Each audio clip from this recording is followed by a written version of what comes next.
Rieccoci in studio a Padova, il Bacchiglione sorvegliato speciale per il passaggio della piena che arriva da Vicenza.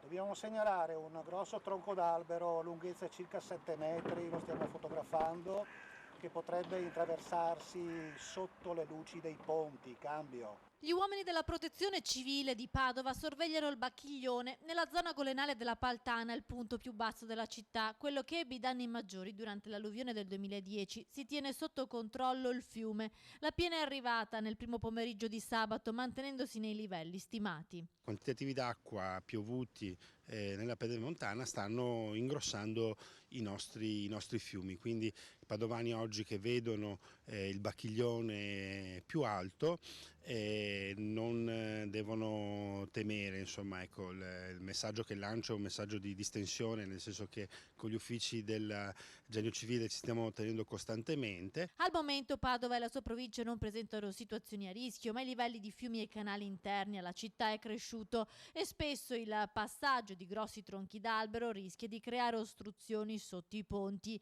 Al momento l'acqua del Bacchiglione, che poi scarica in mare insieme al Brenta, scorre e la piena viene tenuta sotto controllo. L'allerta però rimane perché in laguna è attesa ancora un nuovo picco di acqua alta per domenica, 160 centimetri.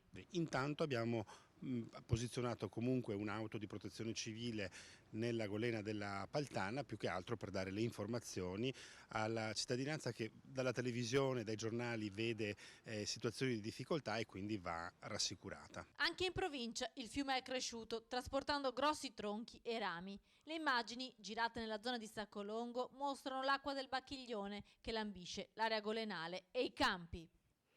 E voltiamo pagina perché c'è stata una toccante cerimonia per dare il giusto onore ai caduti sul Grappa 100 anni fa, che da oggi possono riposare in pace sul monte tanto sacro alla patria. Vediamo.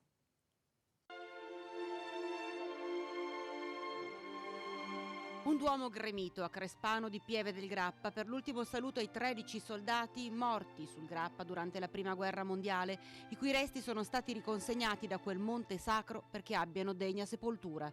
13 eroi italiani e austriaci custoditi in 8 urne ricoperte dalle bandiere della loro patria, quella patria cui hanno dato la vita più di 100 anni fa.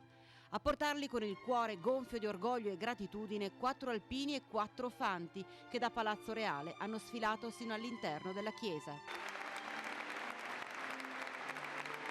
Autorità militari e civili, alpini, fanti, esercito, associazioni di combattenti e reduci, ma c'erano anche tante persone comuni e i giovani delle scuole, un'intera comunità unita più che mai, compatta per dare il degno onore ai caduti, quei caduti nemici in trincea, oggi stretti in un abbraccio di fratellanza. Generale, nessuno muore finché sarà ricordato, ha detto. Certo, nessuno muore finché sarà ricordato, è stato un piacere aver visto tante scolaresche, tanti ragazzi sia delle elementari che le medie, perché sono il nostro futuro e sul loro futuro è appoggiata la memoria. È stato un grande onore, un dovere essere qui oggi per rendere il giusto onore a questi uomini che dopo 100 anni ritornano alle loro famiglie. Vogliamo pensare che siano ritornati oggi alle loro famiglie e con i loro commilitoni dopo 100 anni in cui sono stati dimenticati. Come se si chiudesse un cerchio, come se le energie delle anime di questi 13 giovani soldati annientati dall'orrore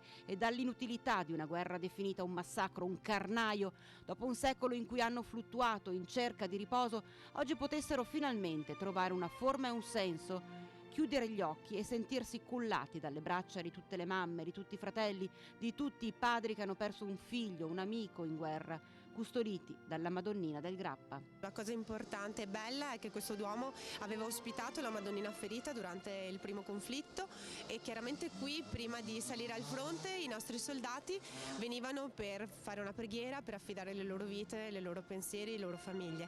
E idealmente è bello che siano ritornati qui ad essere salutati dallo stesso altare, dalla stessa Madonnina.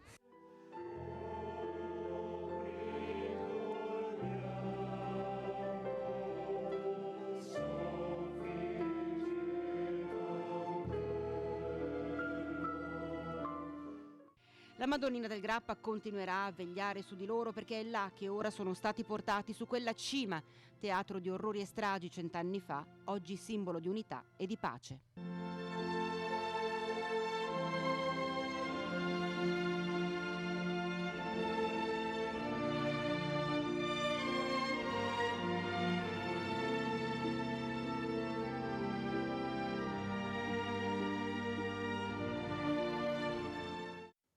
E con queste toccanti immagini andiamo in pausa, restate con noi.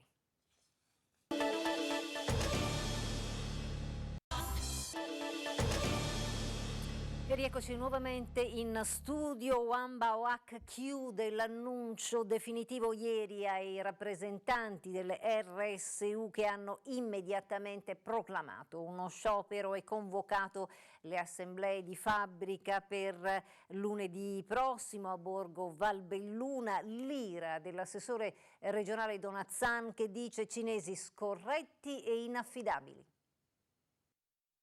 Time out, tempo scaduto, semmai i cinesi l'avessero preso in considerazione, le risorse si sono praticamente esaurite, a febbraio si chiude, ha detto l'amministratore unico Wu Ben-Ming ai rappresentanti dell'RSU venerdì pomeriggio e subito è scattato lo sciopero, 4 ore nel turno dalle 18 alle 22 e altrettante nella fascia di lavoro notturna. Una tragedia per i 290 dipendenti perché stavolta il capolinea di ACC Wanbao è proprio alle porte. Immediata la condanna senza mezzi termini dell'assessore regionale al lavoro Elena Donazzan. Cinesi scorretti e inaffidabili che se ne vadano pure, nessuno li trattiene, ha comunicato in una nota da Palazzo Balbi. Esigo, continua Donazzan, anche a nome delle istituzioni del territorio che ci mettano nelle condizioni, a patto di saperlo fare, di valorizzare una realtà produttiva quale quella di Melle che rispetto al contesto produttivo regionale, nazionale e internazionale ha ancora molto da dire. Il management di Wanbao insomma non ha fatto retromarcia, non ha cambiato atteggiamento, neppure a fronte di un impegno definito al tavolo ministeriale di trovare possibili acquirenti. Ai cinesi non è andato giù l'imposizione di affiancare ai loro consulenti Maurizio Castro, il commissario straordinario su cui è riposta una fiducia bipartisan, istituzionale e sindacale, a cui il Mise ha chiesto di vigilare sull'azione della società individuata da Wanbao per la ricerca di società disposte a subentrare nella gestione dello stabilimento di Mel. E i tempi sono stretti. Quello che si sa da fonti interne alla fabbrica è che il disimpegno di Wanbao è totale, dato che non sarebbero stati caricati gli ordini per il 2020 e Electrolux, principale cliente dei compressori prodotti in Valbelluna, potrebbe già aver rivolto il proprio sguardo altrove. Con le dovute proporzioni siamo di fronte all'Ilva della provincia di Belluno, dice Stefano Bona, segretario di FIOM CGL Belluno. Martedì si riunirà il comitato socio-istituzionale, mentre potrebbe essere anticipato il tavolo al Mise previsto per la metà di dicembre. La Regione Veneto ha annunciato l'assessore Donazzan è pronta a supportare ogni iniziativa governativa per mandare un messaggio chiaro alla multinazionale cinese e alla municipalità di Guangzhou affinché comprendano che questo non è il comportamento corretto con il quale approcciarsi a buone relazioni economiche e produttive con il nostro territorio. Un monito che varrà anche su altre ipotetiche iniziative di collaborazione, a partire dall'Interporto di Padova. E lo hanno già definito il più grande policlinico d'Italia, immerso nel verde. Svelate le immagini, dunque le caratteristiche della ristrutturazione dell'attuale ospedale di Padova che nei prossimi anni affiancherà il nuovo polo di Padova Est, garantendo prestazioni di eccellenza sanitaria a tutto il Veneto. Ecco l'ospedale del futuro, le parole scelte dall'azienda ospedaliera di Padova per presentare ai padovani e a tutti i veneti la nuova versione del vecchio ospedale. Un moderno ospedale con 900 posti letto. Le previsioni dell'accordo di programma che verrà sottoscritto a breve tra Comune di Padova, Regione, Provincia, azienda ospedaliera e università riguardano infatti anche la riorganizzazione complessiva dell'area di Via Giustiniani, insieme al grande intervento di realizzazione del nuovo polo ospedaliero di Padova Est San Lazzaro. Alcune funzioni appunto migreranno verso il nuovo ospedale e quindi il vecchio verrà adeguato sia a livello funzionale che strutturale, tenendo conto anche degli aspetti di tutela dei beni monumentali che lo circondano, ovvero le mura storiche. La nuova progettualità che si vede nei rendering diffusi dall'azienda ospedaliera mostra infatti la tutela del sistema delle mura con il corretto ripristino del bastione Cornaro e la realizzazione della passeggiata di circuito e la visualizzazione della cinta muraria dall'esterno, liberando l'area dell'area degli edifici che la oscurano. Una risposta, insomma, a tutte quelle associazioni che nelle scorse settimane si erano schierate a sostegno delle mura e contro la nuova pediatria, senza conoscere il progetto e senza considerare il fatto che attualmente i bambini malati e le loro famiglie sono curati in spazi non adeguati. Nel nuovo progetto invece sono previsti 300 posti letto per il polo della mamma e del bambino e oltre 500 posti letto nel rinnovato edificio del Policlinico e nel centro Gallucci, altri 100 invece nel nuovo edificio del pronto soccorso che verrà realizzato a fianco del Policlinico. Si parte entro il 2020. Verrà demolito inoltre l'edificio vetusto del monoblocco e verrà liberata la zona tra le mura e via Gattamelata, potenziando gli spazi verdi. Anche l'area del Giustinaneo e gli edifici di via San Massimo verranno ristrutturati per ospitare ambulatori. Soddisfatto il presidente della regione Luca Zaia. Il Giustinianeo rappresenta l'altra faccia di una medaglia che non ha rovescio. Su un lato il nuovo Policlinico Universitario di Padova Est, sull'altro un ospedale cittadino senza pari, dice Zaia. Soddisfatto anche il sindaco Giordani, che plaude al grande lavoro di squadra. Il direttore dell'azienda ospedaliera detta i tempi: la riqualificazione di pediatria e del parco avverrà entro il 2023.